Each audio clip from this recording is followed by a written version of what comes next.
All right.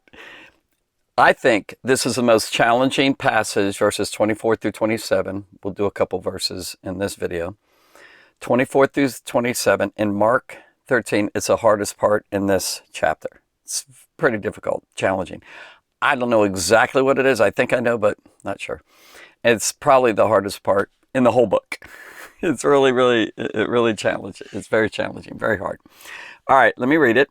Are you ready? Let's take off. You're going to have to put your thinking cap on with me because we're going to go a little deep. I don't care how young you are, at least try. Now, this is what it says. But in those days, this is the New International Version. In those days, following the distress. Distress really means anguish, tribulation, trouble, the big trouble. It's a tough place here. In those days following this distress, that distress, he's talking about a specific time that he just mentioned in the verses before. It says, now listen, it says, the sun will be darkened. Think about the sun just being darkened. The sun is like, bam. Where's the sun? The sun will be darkened. Feel it like dark. Kind of reminds me of the crucifixion thing. Although some people say that's what this is about. I don't think so. But anyway, the sun will be dark. It's right. I don't know if you know this, but for 3 hours, at least 3 hours, the sun actually had an eclipse where the sun just turned totally dark while Jesus was on the cross. Wow. I think God is expressing something through his creations. The darkness of those hours with his sun hanging between heaven and earth. Wow. And the moon will not give its light. The moon just shuts its light off. Well, bye, moon, at night. Think about this. And then it says, and the stars will fall from the sky. Uh-oh. Really? That's a hint there, in my opinion. I don't think they literally fall from the sky, like coming down to the earth, where our little earth would be destroyed if the sun fell on it. And the sun is a star and all these. But it's a picture, it's a poem, it's a poetry, part of literature. The literary form here, and the heavenly bodies will be shaken. Shake it up, shaking it up. So, and this says, at that time, well, do I want to go on? No, we're not going to go on. But suddenly something happens with these heavenly bodies, these planets and star and all. So let's go over those three things again, just real quick. We have the sun, the moon, and the stars. We have the sun, light turns off. The moon, light turns off. The stars seem to fall from heaven. And so something's happening big time in the heavens, the sky. All this stuff is happening. What in the world? Jesus, what did you mean there? Help!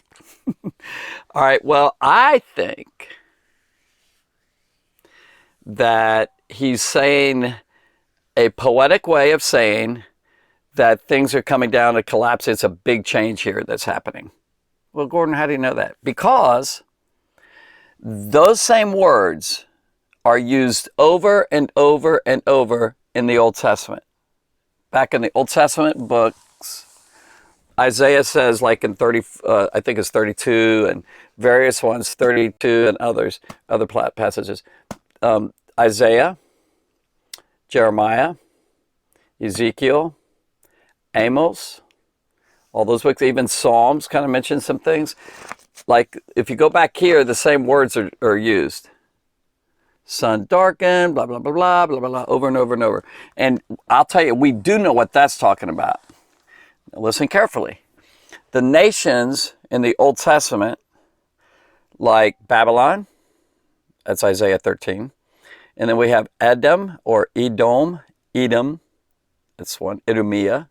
That was one. That's in Psalm 34, I believe. I mean, I'm saying Psalm. It's Isaiah 34. So we have Babylon, Edom, Egypt. I'm trying to think if there's others. Oh, Judah, Israel. That same language, the sun will be darkened, the moon shall not give its light, the stars are going to come down, is used over and over and over in the Old Testament. And Jesus knew the Old Testament, and these apostles were familiar with it. The ones that he was telling us about. Jewish people know that. It's a very typical Jewish poetic way of saying it. That's of saying something. And what that was talking about, now, if that was talked about in history, so if that is literally the sun being turned down, the light coming off, literally the sun not shining, literally these stars are falling from heaven, I don't think it really literally is saying it. If they're all falling everything, and it happened already, so why is Jesus using that phrase? Is it going to happen in the future? Is it going to happen coming up here? He's definitely talking about something in the future, because he said, but in those days following the distress, all this tribulation that I just talked about. Notice he said, but in those days. He's really saying, hey, here's false Christ, there's going to be false teachers and all, but in contrast to that, in those days following their stress, this is what's going to happen. Then he talks about Jesus Christ coming back. Okay, so I think that this was a foretelling of the same thing that happened in those nations, and it was destruction. Babylon went down, Egypt went down, Edom went down. All of those nations kind of were done. Now, the sun didn't stop shining and all that, but it's a way of taking the heavenly bodies. Something that on the earth is being reflected above, meaning I think maybe possibly authorities and leaders, you're coming down. The leaders of Babylon, you guys think you're so great above everybody else, you're coming down. I think this is a picture, a figure, a poetic way of saying things are going to happen, catastrophe, and this is what's going to happen. He's really predicting possibly, the Jewish leadership is coming down.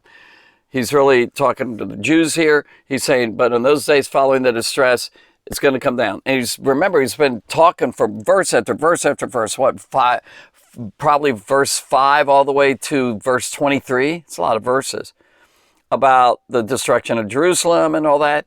And then he said, after all that destruction and all that, after, the tribulation and all the stuff that you're going to go through, the leadership is coming down. And then you're going to see the sign of the Son of Man coming. By the way, that's in Matthew. Matthew 24 mentions this great tribulation, he calls it. He also says the word immediately after, in those days. This says, Mark said, but in those days, following the distress, those days, I don't think is future. See, this is a big thing. Now, a lot of brothers and sisters, precious, sincere brothers and sisters in the Lord, believe this is all future. It's all to come later. Now, if there's anything in this passage that may be future, like most of this is definitely back then, 2,000 years ago. This is where it could have changed all of a sudden, like turn the corner. Now we're talking about the future, end of the age. If you remember, Matthew 24, he had 3 questions. He mentioned the 3 questions that the disciples, these apostles, asked. And they mentioned end of the age. Now, is that the end of the age like the world? Could be.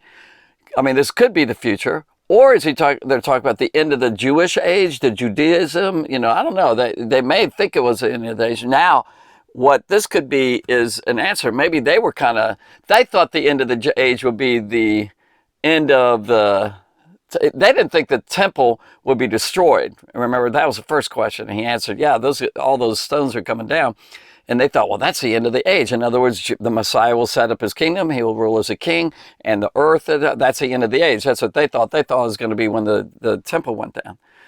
So they weren't thinking necessarily like all these 2,000 years. See, was it 2,000 years? It was 2,000 years ago that in 70 AD, the temple was destroyed and Jerusalem was destroyed.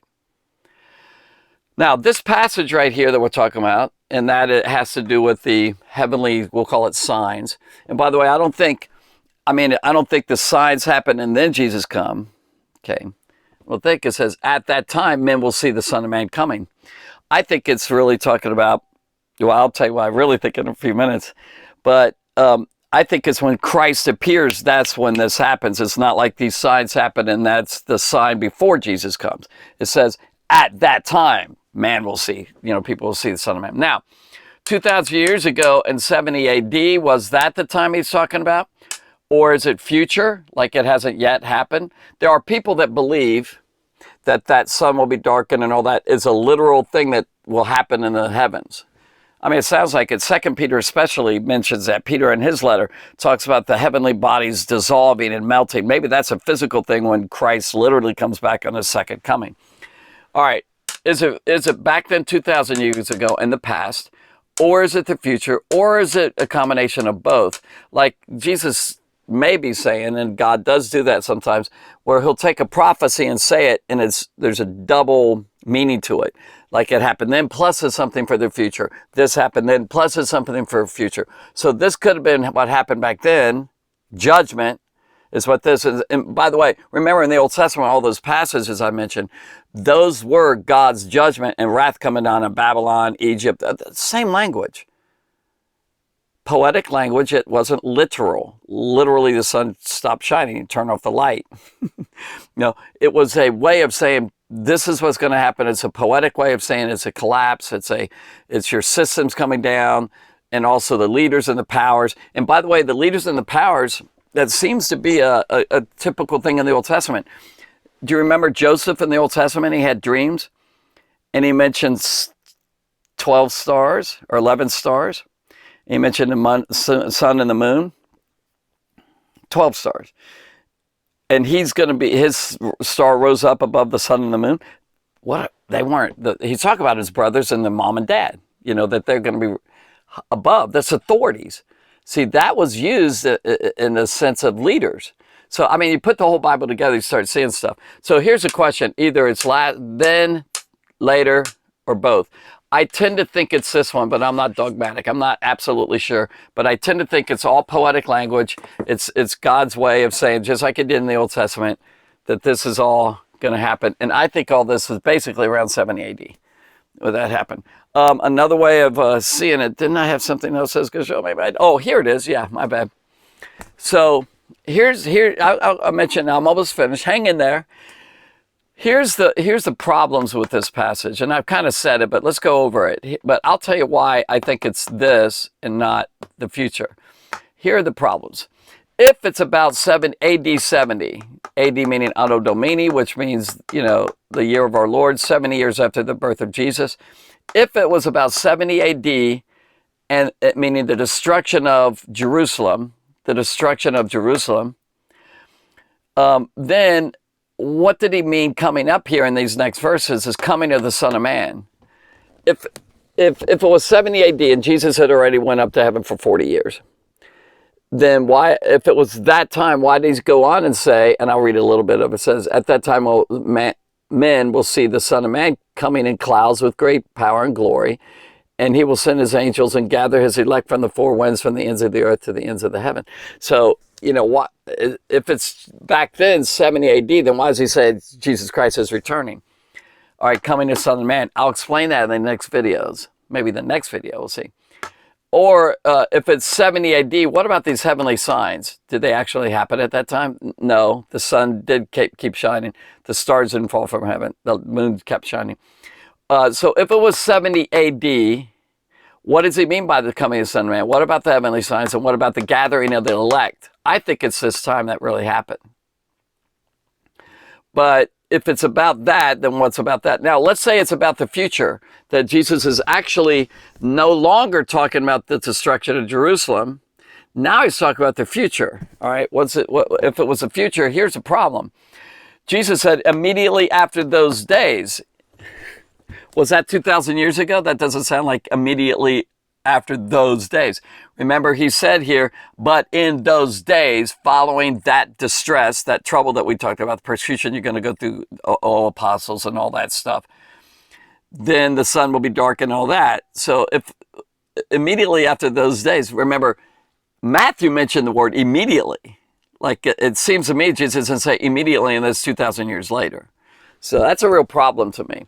The second thing that I have a problem with, if it was in the future, is he said flee Judea, like get out of Jerusalem, get out of Judea. And that's what the Christians did at that time, in the past, not for later.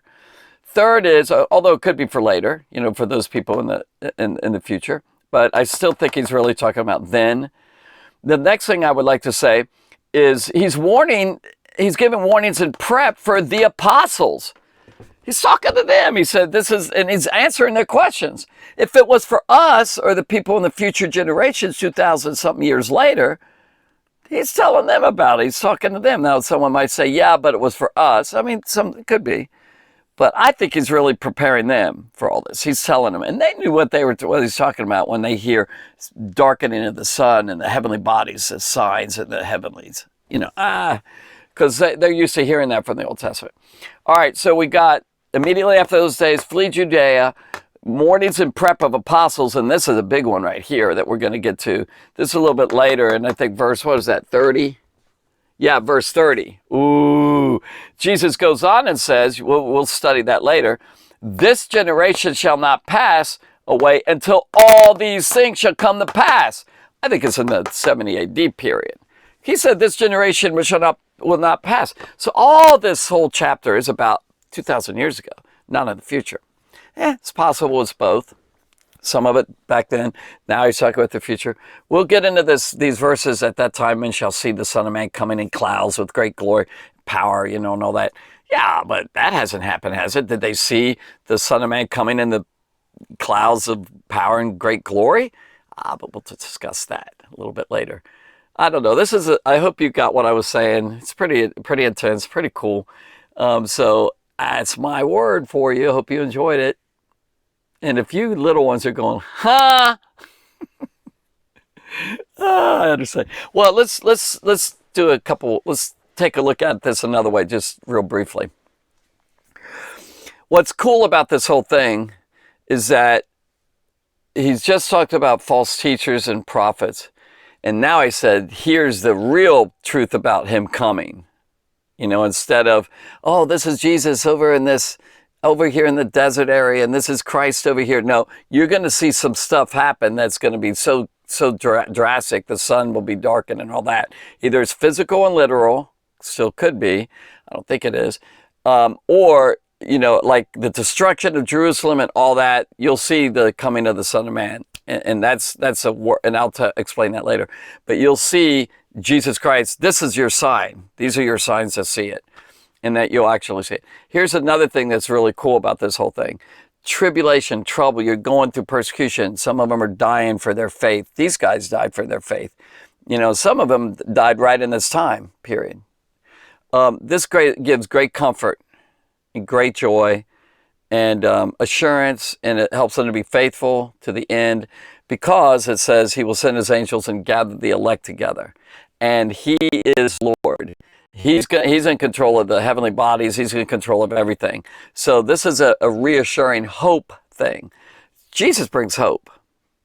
And it's a hope of like, I have a future with God. And Jesus is in control. And if he's being able to control by his appearing the sun and the moon or all the leaders coming down, he's going to shut them down by the armies of Jerusalem that's surrounding the armies of Rome surrounding Jerusalem, which is what Luke 21 says. Woo, this is all good. This is really good stuff. And he gives two parables coming up here a little bit later that's rich too. All right, if you don't understand a word I say, I'm so sorry. Just go to the next one. It gets easier. This is a challenging passage, but it's just beautiful. I love it. All right, God bless you. Thanks for listening.